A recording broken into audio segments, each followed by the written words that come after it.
Hey, welcome back to Grit Gym. You're actually in Grit Gym today. The office is getting worked on, so that's why we are here. But pretty cool. Tomorrow is the Eric and Adam show. Yesterday was the Rachel and Adam show.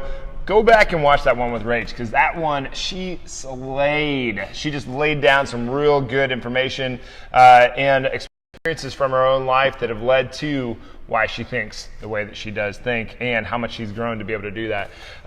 Before we get into today, please share this out. I know that nobody's on the show, so it makes me a time traveler that I'm coming to you later in the day, which I always find very entertaining and very cool to think about. And for those of you that don't understand what I mean, I am in this moment at 12:30 right here, right now, and you're going to watch this at 4 or at 6 or at 7, and you're going to get the same content, but it's as if you're reaching into the past and pulling me into the future, or am I reaching into the future and going there? Hey, I see you, Teresa. Hey, can you tell me if my mic is working? Because I actually put a microphone on today for the show at Grit, and I'm wondering if it works. So if you guys could put it down in the comment section if my microphone works or not, I would be very much appreciated.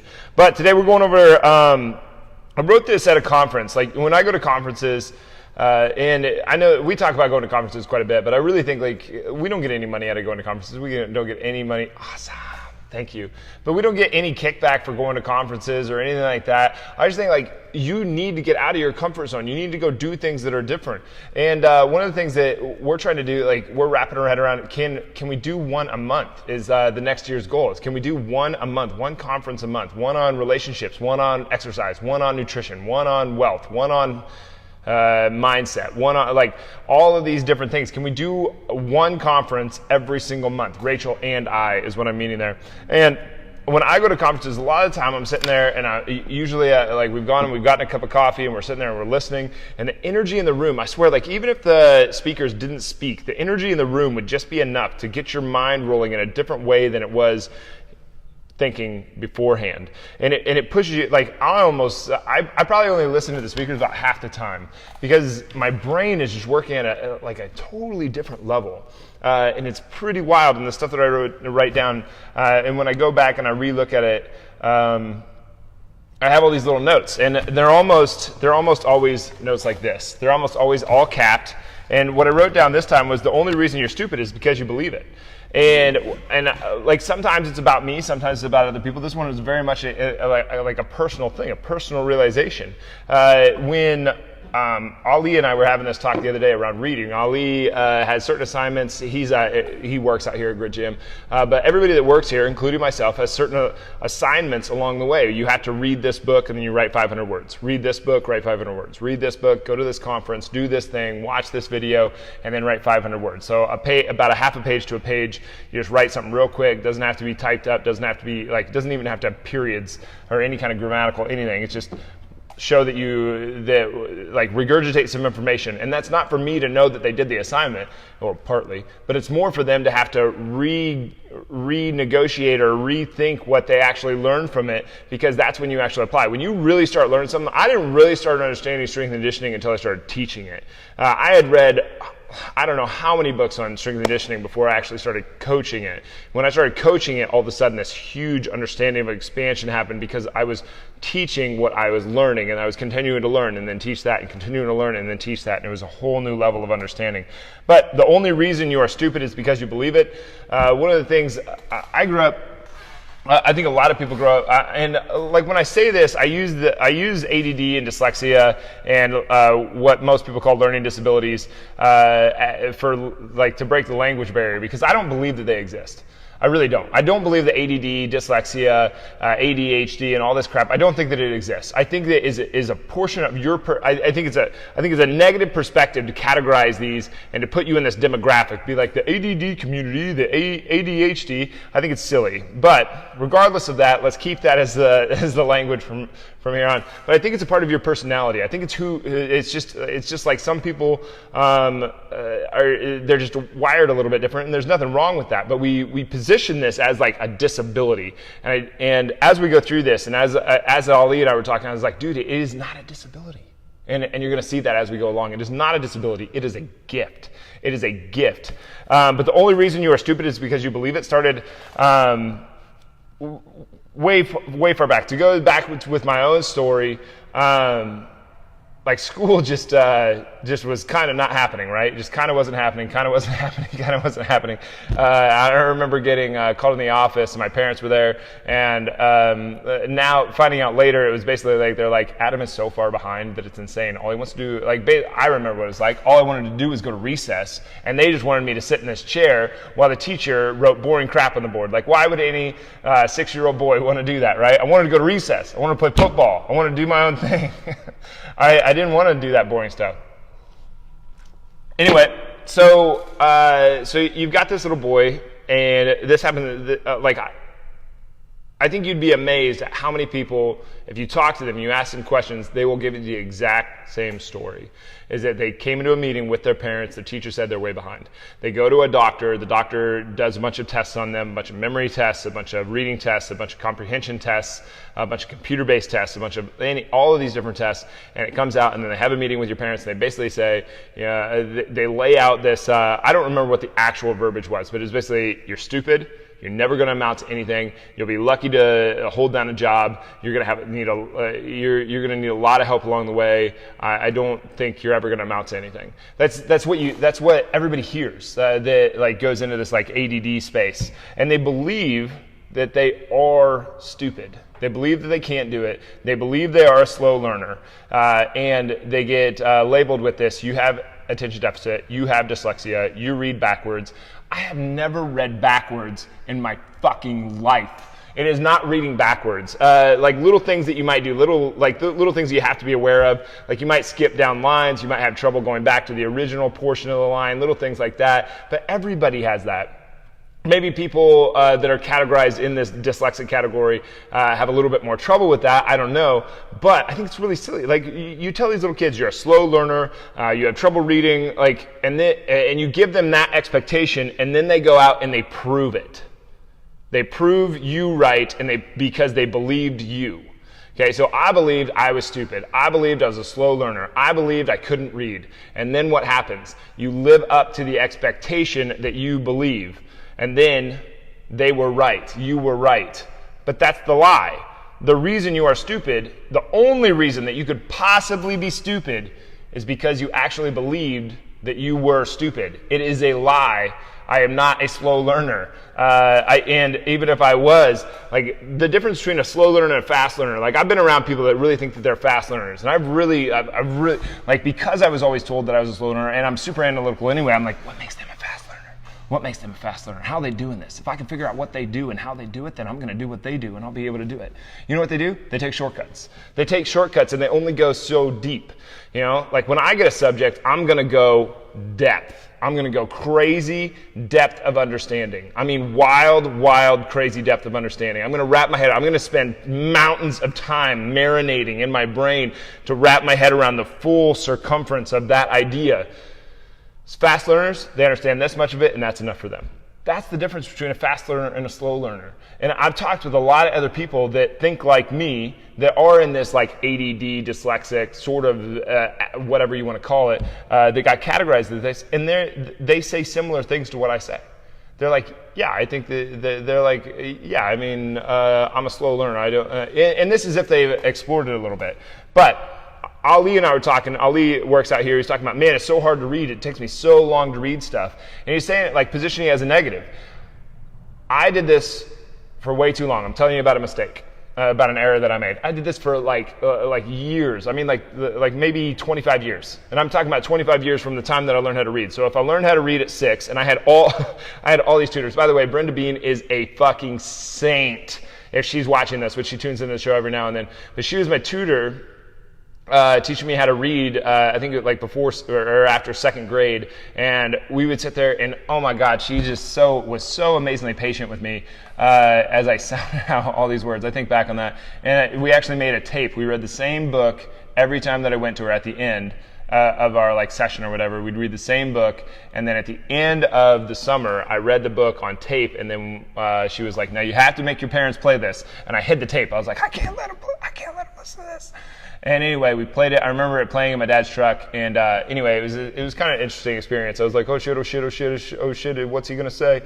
Anyway, so this lady's a saint for a lot of other reasons besides being she was also a resource teacher. Resource was where they stuck all the stupid kids. And I put that in quotes because they're not stupid. The only reason they're stupid, the only reason you could possibly be stupid is if you believe that you are stupid. Because it's not accurate. It's believing in a lie. Anyway, so she did this other thing where it was like kind of like my first lesson in entrepreneurship. Really, my first lesson in like delayed gratification. I shouldn't say entrepreneurship. I should say delayed gratification.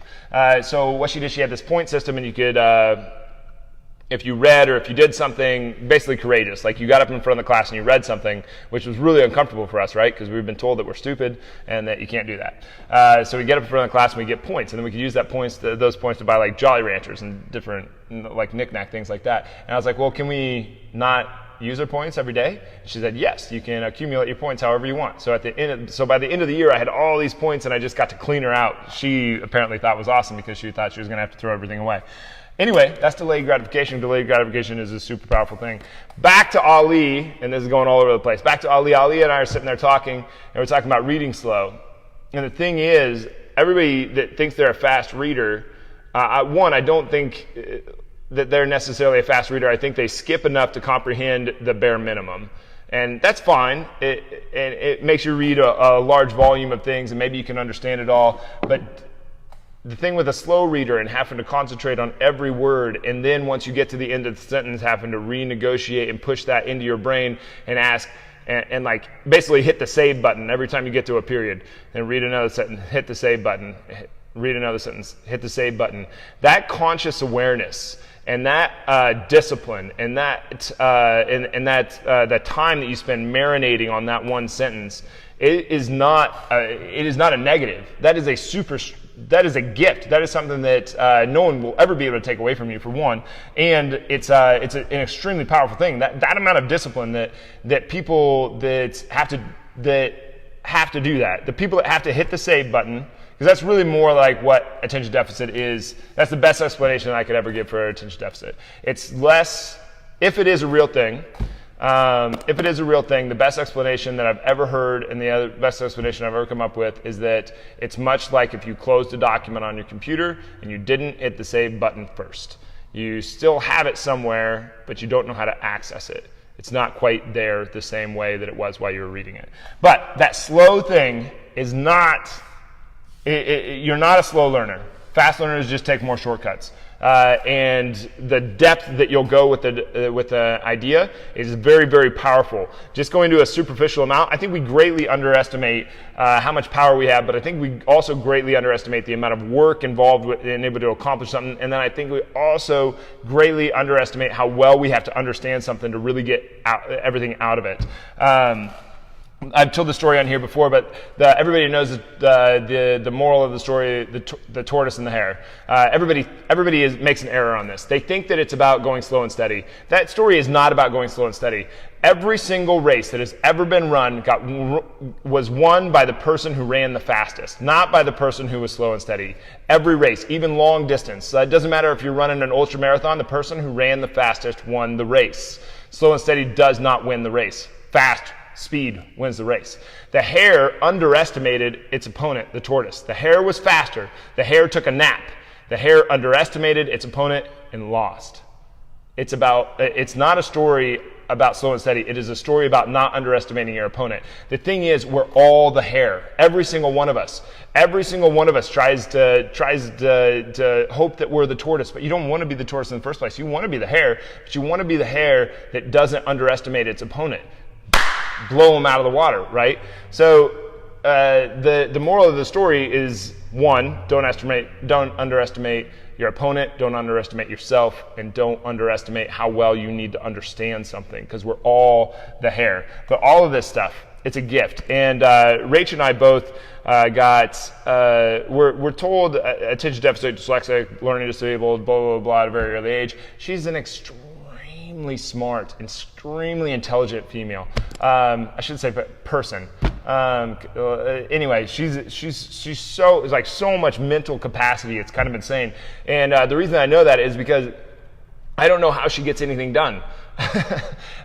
She, like, to me, like, I have systems and processes and things that I do every single time to make sure that that XYZ gets done, XYZ gets completed in an efficient manner so that it doesn't take me forever to do. Rachel still figures out how to do everything without having those systems, and I don't know how she pulls it off. It's insane. But anyway, if this is a thing in your brain, like, the thing that I think I've had to do, one of the things that I've had to do that helps me out quite a bit is this unwavering discipline to the system and to the process and to the procedure that has to happen, and the desire to find one. Because if I can't find that system, if I can't repeat it over and over and over, and if you hang around me long enough, you'll know that, like, once I get onto something, I want to repeat it and make it a little bit better. Repeat it, make it a little bit better. Repeat it, make it a little bit better. It drives Amber nuts. Amber's like, can't we just have it the same? Or can't we just leave this well enough alone for a little bit? And I'm just like, no. Repeat it, and we'll get better. Repeat it, and we'll get better. Repeat it, get better. But actually, she's like now she's totally used to it, and I think it drove her nuts at the beginning. It doesn't anymore. Now she's just like, well, it's going to change anyway. I'm like, yeah, I know. But the point of this whole show is the only reason that you're stupid is if you believe it. The only possible way that you can be stupid is if you believe that you are stupid, because you will live up to the expectation of that perceived truth that you do have. For one, it's not true in reality. It's only true in your mind. You're perceiving that to be true, that you're stupid. Oh, I'm scared I'm stupid, so I go out and I prove it to the world how dumb I am. I did that for a long time, and it gets pretty old pretty quick. But the only reason you're stupid is because you believe it. If you believe the thing, if you believe the expectation, whatever it is, you'll live up to that thing. So if you think that you're the fat girl, what are you going to do? You're going to live up to the expectation of being the fat girl. If you think that you're broke and pathetic and will never be able to have any money, well, that's what you'll get. If you think that you'll always if you think that everybody hates you and everybody's out to get you, I guarantee you will attract people into your life that are out to get you, because you'll push away all the other people that were just there for genuine old you. Anyway, the only reason you're stupid is because you believe it. I'm going to cut this one short. Maybe it isn't short. Maybe I'm at time. I don't know. I'm pretty close. But anyway, I hope you guys got something out of this one. It is not a gift to be slow. It is not a gift, or it is not a hindrance to be slow. It is not, even if you were. And ADD and dyslexia, like learning disabled, I think it's just a really silly thing to classify in the victim category. Like, you're not disabled. You're not. It is a gift. It is a magnificent, wonderful gift if you will frame it that way, and if you'll take it for everything that it can be. And like the obstacles in your lives are gifts. The haters in your lives are gifts. The frustrating things in your life, they are gifts. All the bad stuff in your life is an opportunity. And like this one more than others, we like to position ADD and dyslexia as learning disabled, as if you're disabled, as if the disability could be real, but it's not. It's not at all. Anyway, thanks for being here, guys. Don't believe, I would encourage anybody that if they believe a certain thing is holding them back, to challenge the belief that that thing is holding them back. Because it's probably much more the belief that is holding you back from getting the thing than the actual thing being there that is stopping you from getting the thing. It's the belief that holds you back, not the actual thing. And if you think that you're stupid and you believe it, that's the only way that you can be stupid. You are not stupid. You just believe it. So stop believing that just total nonsense. Anyway, thanks for being here, guys. I hope you got something out of this. A little bit weird for me today. I wasn't sure how this was going to go, so just a little bit personal. But anyway, thanks for being here. I really appreciate it. Please like, comment, share, and we'll be back tomorrow, the Eric and Adam show. All right, thanks, guys. See you soon.